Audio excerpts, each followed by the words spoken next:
उस फौज का हिस्सा बनने जा रहे हैं। तो फौज का मतलब ये होता है कि हर कंडीशन में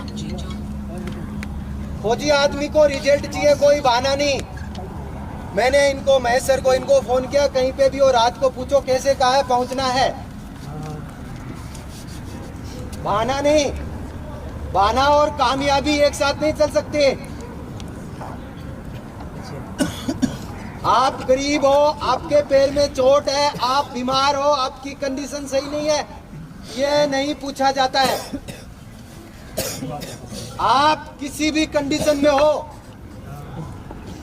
जब आप इंडियन आर्मी की वर्दी पहने आप सीमा पे तैनात हो या आप कोई लड़ाई लड़ रहे हो ना, तो आपसे कोई ये नहीं पूछेगा किसकी तबीयत ठीक नहीं है इसको गोली नहीं मारूंगा, इसने खाना नहीं खाया इसको गोली नहीं मारूंगा। ऐसा बिल्कुल नहीं है। आपको किसी भी कंडीशन में आपको लड़ाई लड़नी है।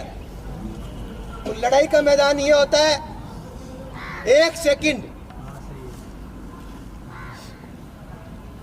अरे एक सेकंड का महत्व है, समझ रहे हो ना।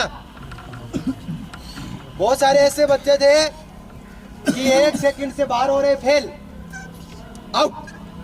ये क्यों है आपको पता है? यह इसलिए लिया जाता है कि जब आपके सामने आपका दुश्मन है, वो भी एक ट्रेनिंग सोल्जर है और उसके हाथ में कोई लाठी नहीं है, AK-47, और माइक्रो सेकंड पहले उसका टिगर दब गया। कितना? Micro second. अगर आपसे उसने माइक्रो सेकंड पहले टिगर दबा दिया, आप खत्म।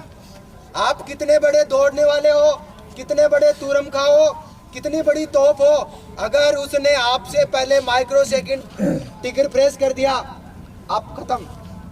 ये इसलिए भी यहाँ आपको टाइम नहीं देते हैं। समझ में आ रहा है ना? फौज में एक माइक्रो सेकंड की कीमत होती है। आपके जो स्टाफ है, स्टाफ ऐसे स्टाफ नहीं है। फौजी बनना हर किसी के बस की बात नहीं होती है। आप देख रहे हो ना, ये तो नॉर्मल है, कुछ भी नहीं है। ये तो एक नॉर्मल पार्ट था। मेडिकल आपके सारे हिस्से पुर्जे ऊपर से लेके नीचे तक सारे चेक किए जाएंगे। इतनी भी कमी, आउट। समझ रहे हो ना? फौज में जाना अपने आप के लिए एक सौभाग्य की बात है। और फौज में भी जाके अब कितने धावक हो, इसमें से इतने दौड़ने वाले बच्चे हो,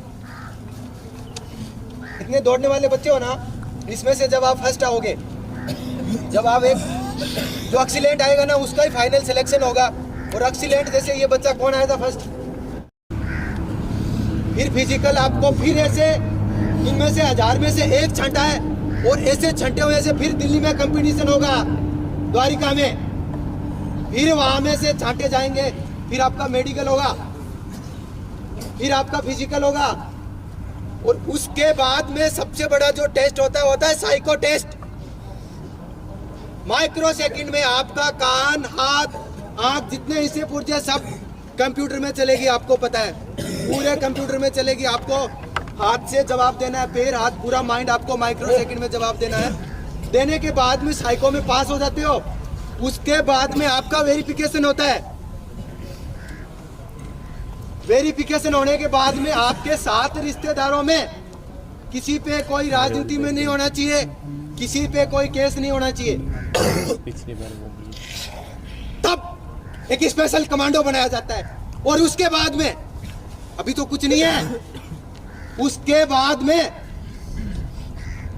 पहले जब आपके 3 महीने की ट्रेनिंग थी, और अभी जो एसपीजी की ट्रेनिंग है वो 6 महीने की कर दी।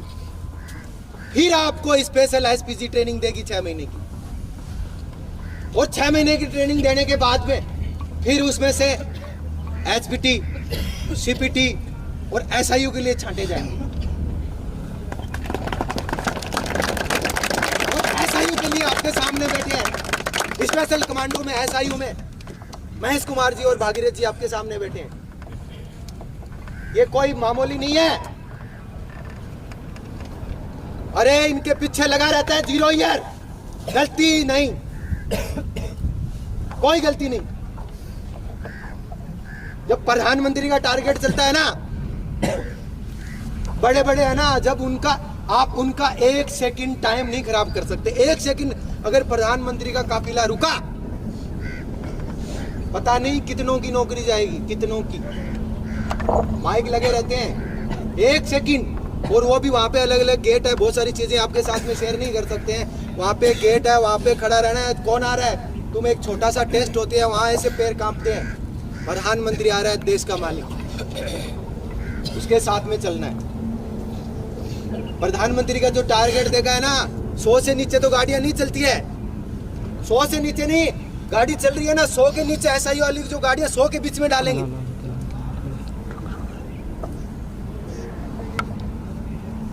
वो कमांडो बैठे हैं आपके सामने, और उनकी भी ट्रेनिंग इनको पूछो। आईयूएफ होते हैं 7, लास्ट में 6 दिन की जो नाइटें वगैरह होती है ना, 6 दिन लास्ट की नाइट सोने नहीं देते। आप भी बैठ जाओ, आ जाओ। अरे इधर देखो, यही आपका ध्यान, यही तो बात है। आओ, 6 नाइट लास्ट में बिल्कुल सर को पूछो, सोने नहीं देते हैं। 120 घंटे लगातार, कितने घंटे? 120 लगातार सोना नहीं है, अब मैं नहीं है, बात नहीं करना है। अब भगीरथ जी सर थोड़ा सा बता दो।